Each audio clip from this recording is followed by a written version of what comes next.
Assalamualaikum warahmatullahi wabarakatuh. Bismillahirrahmanirrahim. Hari ini teman-teman semuanya kita akan membahas tentang makanan. Jadi begini teman-teman semuanya ya.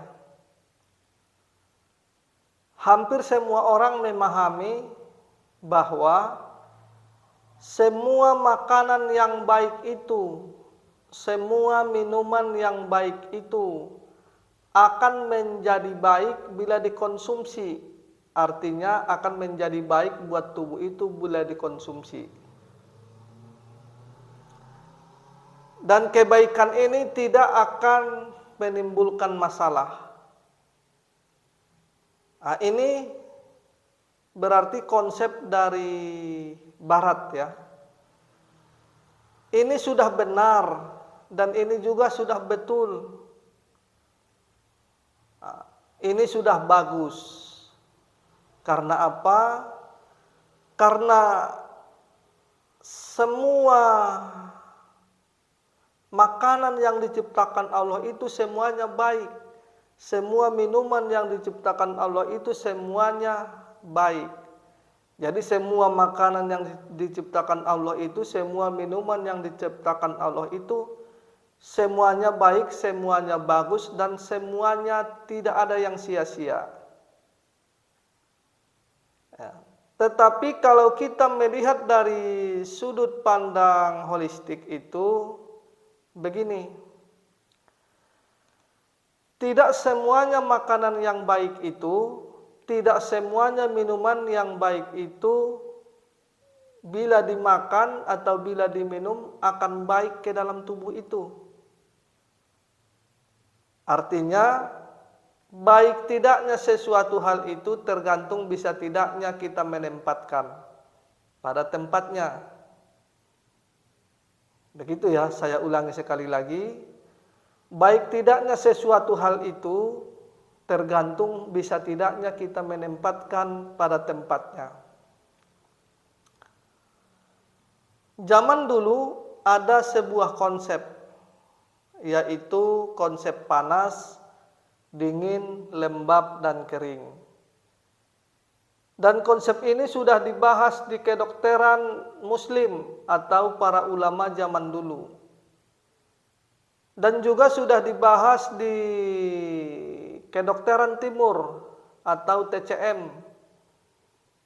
Tetapi di kedokteran era sekarang atau kedokteran modern sekarang ini tidak dibahas. Akhirnya seiring berjalannya waktu konsep ini menghilang. Setelah konsep ini menghilang, lama-lama kemudian akhirnya ada beberapa orang yang menemukannya. Setelah sudah konsep ini ditemukan, akhirnya kita berbicara lagi. Akhirnya kita bicara lagi, tetapi banyak orang yang tidak percaya. Banyak orang yang merasa janggal, banyak orang yang merasa aneh. Akhirnya kejanggalan ini orang yang tidak percaya dan orang yang merasa aneh, akhirnya konsep ini tidak diperbuat. Padahal konsep ini sangat vital sekali. Konsep ini sangat penting sekali. Insya Allah nanti di dalam perjalanan kita akan membuktikan bahwa konsep ini harus ada. Bahwa insya Allah nanti di dalam perjalanan kita akan membuktikan bahwa konsep ini memang kita butuhkan. Contohnya, bila ada seseorang tubuhnya bersifat dingin atau dia terserang cuaca dingin atau udara dingin, maka larangannya adalah makan makanan yang bersifat lembab dan dingin. Pertanyaannya, kenapa? Kan begitu. Karena tubuhnya itu sudah dingin, terus terkena udara dingin. Ketika dia lagi dikasihkan lagi makan makanan yang bersifat lembab dan dingin, akhirnya tubuhnya itu, tadi tubuhnya dingin, ditambah lagi makanan yang bersifat dingin, akhirnya tubuhnya dingin kuadrat. Seperti pemahaman kita bahwa sifat dingin itu akan selalu membawa darah, energi dan cairan itu turun ke bawah. Sifat dingin itu juga akan membuat pembuluh darah itu semakin menyempit dan mengecil. Jadi ketika terlalu banyak unsur dingin di dalam tubuh, maka akan membuat peredaran darah itu menjadi tidak lancar. Peredaran energi itu juga menjadi tidak lancar. Peredaran cairan tubuh itu juga menjadi tidak lancar. Peredaran kelenjar getah bening itu juga menjadi tidak lancar.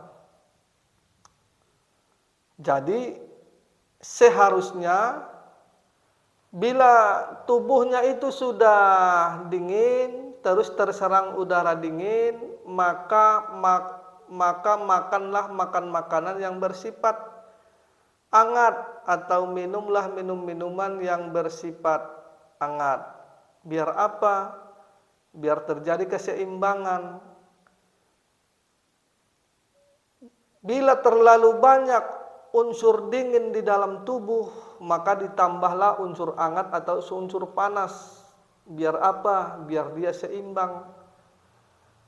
Nanti kalau ini sudah seimbang, maka keseimbangan ini nanti akan menyebabkan penyakit itu tidak ada.